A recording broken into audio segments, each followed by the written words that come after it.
All right, now joining me tonight on my panel, we've got Brisbane journalist and Managing Director of Adoni Media, Leisa Goddard, who joins us in the Brisbane studio, and of course in Adelaide, Managing Director of Owen Media Relations, Michael Owen. Let's get stuck into this, guys.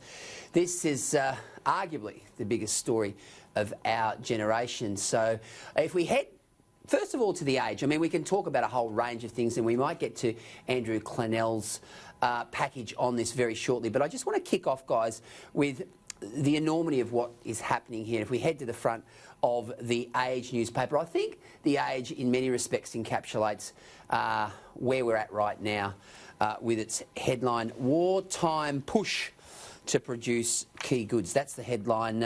Companies are being asked to make a wartime shift to produce much-needed medical supplies as the Morrison government prepares a second stimulus package, and economists warn the next budget could be plunged into a $100 billion deficit. I'm going to say that again, a $100 billion deficit. Now, of course, the last time, Leisa Goddard, we saw talk of that nature was back in the 1940s when we were in wartime, and of course a lot of companies, a lot of corporations were asked by the government to come to the party and help with the wartime effort.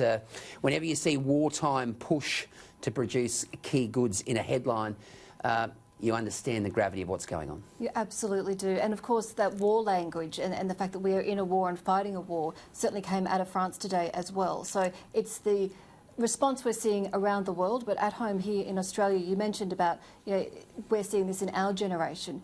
No one our age or younger than us has seen anything like this before. So I think that is what is so frightening, and that's what's triggering this sense of fear and driving, I guess, that panic, because people are faced with the reality of we're going to see people lose their jobs. We're going to see people struggling to pay their bills. We're going to see businesses close doors. We have leaders telling us that this will be our reality, and that is terrifying to face. So now we're in a situation where we can do what we can to try to keep businesses going as much as we possibly can when we're in a position as like I am with employees, but we have to turn to the government and say, look, we need a hand. And whether we're casual workers who are facing the prospect of not having a job to go to over the next couple of weeks, whether we're running companies or businesses and we're facing the possibility of having to close doors or reduce staff, we absolutely need help across all of the sectors.